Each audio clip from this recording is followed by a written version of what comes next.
ಇದು ಬಹಳ ಗಂಭೀರವಾಗಿರ್ತಕ್ಕಂಥ ವಿಚಾರ. ತಮ್ಗೆ ಅನ್ನಿಸ್ಬೋದು, ಏನು ರಾಹುಲ್ ಗಾಂಧಿ ಅವರು ಬೆಂಗಳೂರಿಗೆ ಬರ್ತಾ ಇದ್ದಾರೆ ಆಗಸ್ಟ್ 5ನೇ ತಾರೀಕು, ಫ್ರೀಡಂ ಪಾರ್ಕ್ನಲ್ಲಿ ಪ್ರೊಟೆಸ್ಟ್ ಮಾಡಿ, ಪ್ರತಿಭಟನೆ ಮಾಡಿ ಚುನಾವಣಾ ಆಯೋಗವನ್ನ ಭೇಟಿ ಮಾಡ್ತಾರೆ. ನಿಮ್ಗೆ ಯಾಕೆ ಆತಂಕ ಅಂತೇಳಿ ಮಾಧ್ಯಮದ ಸ್ನೇಹಿತರಿಗೆ ಅನ್ನಿಸ್ಬೋದು. ನಮಗೆ ಆತಂಕ ಅಲ್ಲ, ಆದರೆ ರಾಹುಲ್ ಗಾಂಧಿ ಮತ್ತು ಕಾಂಗ್ರೆಸ್ ಪಕ್ಷದ ನಡವಳಿಕೆ ಏನಿದೆಯಲ್ಲ, ಇದು ಪ್ರಜಾಪ್ರಭುತ್ವದ ಕಗ್ಗೊಲೆ ಮಾಡ್ತಕ್ಕಂಥ ಒಂದು ನಡವಳಿಕೆ. ಪ್ರಜಾಪ್ರಭುತ್ವದ ವಿರೋಧಿ ನಡೆ ಇವತ್ತು ರಾಹುಲ್ ಗಾಂಧಿ ಅವ್ರದ್ದು, ಕಾಂಗ್ರೆಸ್ ಪಕ್ಷದ್ದು. ಏನು 1975ರಲ್ಲಿ ಅಂದಿನ ಪ್ರಧಾನಮಂತ್ರಿ ಇಂದಿರಾ ಗಾಂಧಿ ಅವರೇನು ತುರ್ತು ಪರಿಸ್ಥಿತಿಯನ್ನ ದೇಶದ ಮೇಲೆ ಹೇರಿದ್ರು, ಅಂಥದೇ ಒಂದು ಸಂದರ್ಭವನ್ನ ಇವತ್ತು ಸೃಷ್ಟಿ ಮಾಡೋದಕ್ಕೆ ಹೊರಟಿದ್ದಾರೆ ಅನ್ನೋದನ್ನ ನಾನು ಈ ಸಂದರ್ಭದಲ್ಲಿ ಹೇಳೋದಕ್ಕೆ ಇಚ್ಛೆ ಪಡ್ತೇನೆ. ಒಂದ್ ಬಾರಿ ಹೇಳ್ತಾರೆ ರಾಹುಲ್ ಗಾಂಧಿ ಅವರು, ಚುನಾವಣೆಯಲ್ಲಿ ಸೋತ ಮೇಲೆ, ಲೋಕಸಭಾ ಚುನಾವಣೆಯಲ್ಲಿ ಸೋತ ಮೇಲೆ ಇವಿಎಂ ಮೇಲೆ ಅನುಮಾನ ವ್ಯಕ್ತಪಡಿಸಿದ್ರು, ಇವಿಎಂ ಮೇಲೆ ವಿಶ್ವಾಸ ಇಲ್ಲ ಅಂತೇಳಿ ಅದ್ರ ಬಗ್ಗೆ ಹೇಳಿಕೆಗಳನ್ನು ನೀಡಿದ್ರು.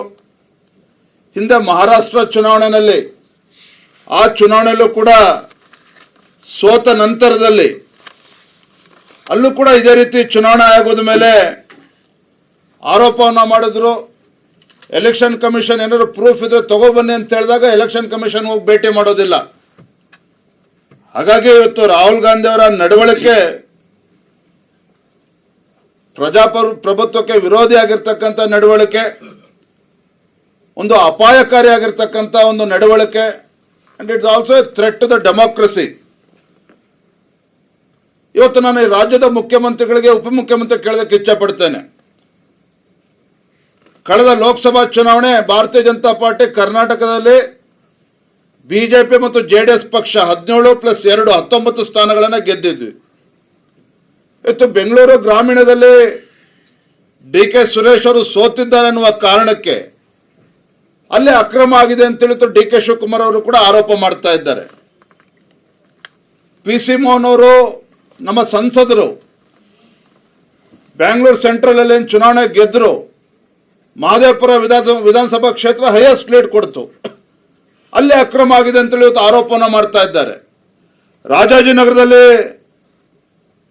ಅಕ್ರಮಗಳು ಆಗಿದೆ ಅಂತೇಳಿ ಆರೋಪನ ಮಾಡ್ತಾ ಇದ್ದಾರೆ. ಯಾಕೆ?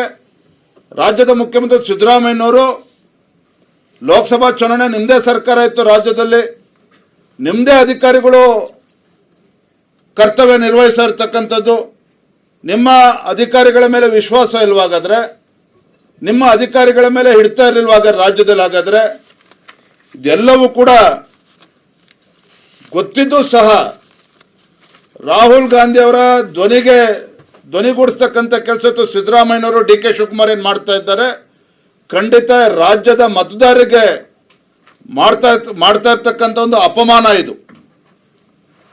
ರಾಜ್ಯದ ಮತದಾರರಿಗೆ ಇವತ್ತು ಈ ಮುಖ್ಯಮಂತ್ರಿ ಸಿದ್ದರಾಮಯ್ಯನವರು, ಡಿ.ಕೆ. ಶಿವಕುಮಾರ್ ಅವರು ಅಪಮಾನವನ್ನು ಮಾಡ್ತಾ ಇದ್ದಾರೆ. ಒಟ್ಟಾರೆಯಾಗಿ ಇದೊಂದು ರೀತಿ there is a larger conspiracy ಈ ವಿಚಾರದಲ್ಲಿ. ಹಾಗಾಗಿ ಇವತ್ತು ರಾಹುಲ್ ಗಾಂಧಿ ಅವರು ಬೆಂಗಳೂರಿನಿಗೆ ಬಂದು ಆಗಸ್ಟ್ 5ನೇ ತಾರೀಕು ಬಂದು ಏನೋ ಡ್ರಾಮಾ ಮಾಡಕ್ ಹೊರಟಿದ್ದಾರೆ. ಏನೋ ಅನ್ಯಾಯ ಆಗ್ಬಿಟ್ಟಿದೆ, ಏನೋ ದುರಂತ ಆಗ್ಬಿಟ್ಟಿದೆ, ಏನೋ ಅಕ್ರಮ ಆಗ್ಬಿಟ್ಟಿದೆ ಅಂತೇಳಿ ಹೊರಟಿದ್ದಾರೆ. ಭಾರತೀಯ ಜನತಾ ಪಾರ್ಟಿ ನಾವು ಖಂಡಿಸ್ತೇವೆ.